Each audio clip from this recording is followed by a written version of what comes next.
Hi all, we are showing you the recipe of homemade tomato soup.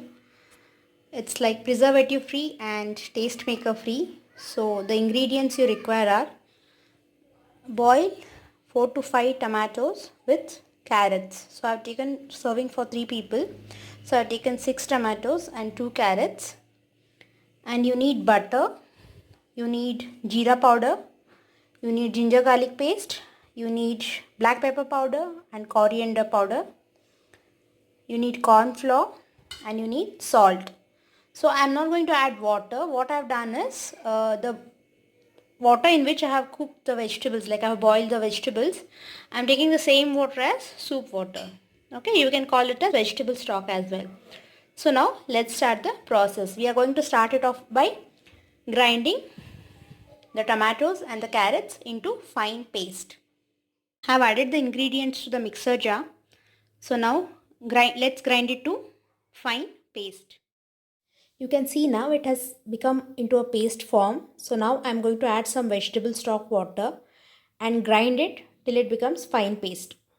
So you can see now it has become fine paste. So I'm just going to transfer it to a... Now let's start making the soup. So you can just add a spoon of butter.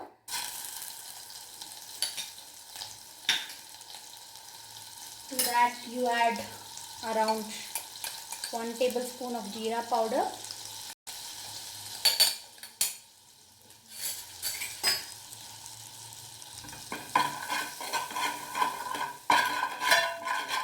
Let the smell of butter and jeera incorporate. You'll get a nice aroma.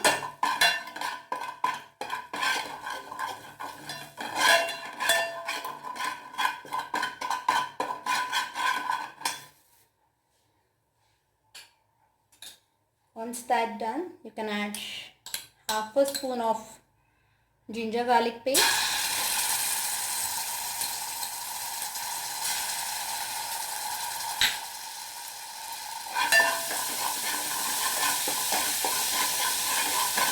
Let the smell of ginger garlic paste also get reduced.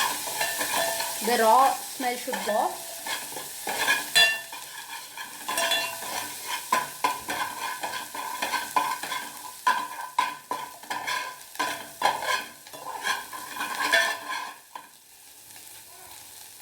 Once that's gone, add the puree.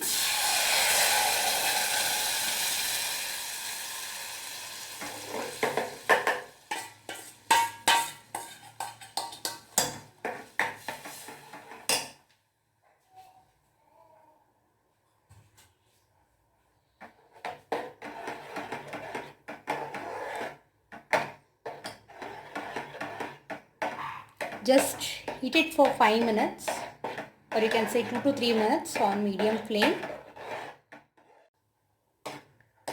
When you see it boiling, add the coriander and pepper powder. Stir it well.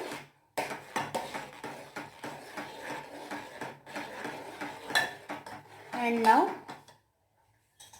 add the vegetable stock water as required. Let the soup be a bit thick. Don't make it too thin. Since we are not adding any other thickening agents other than corn flour, and thick texture will give it a creamy texture form. So see the consistency you require.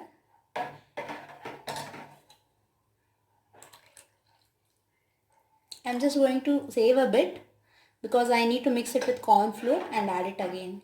I'm not going to add any other extra water to this. So once it comes to a little boiling stage, prior to that, you can just start adding the corn flour. I'll just mix the corn flour with the vegetable stock water. Just don't add everything. I've just taken 2 tablespoons, but depends on the consistency. How thick you have decided your soup has to be. You can just start adding based on that. But don't add more.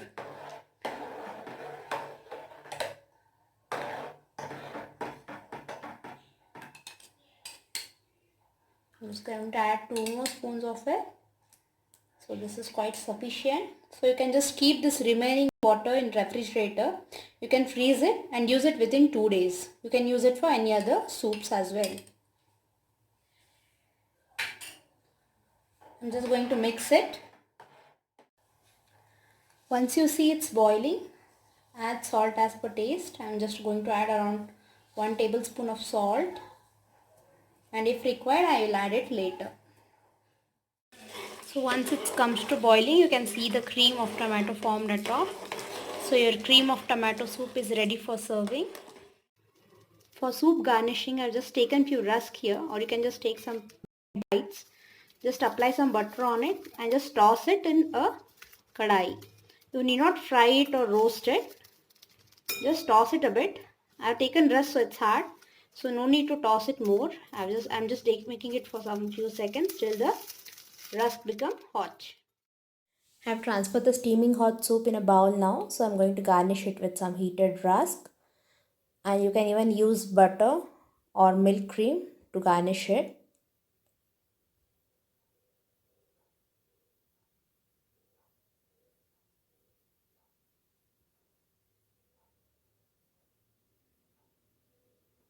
Now I'm going to garnish it with some coriander. If you're using milk cream or butter, just ensure like you just heat the butter, and milk cream you can put it in a circular form so it looks attractive in circular form. Hope you like our video. Do like, share and subscribe. Hit the bell icon for notifications. Thank you.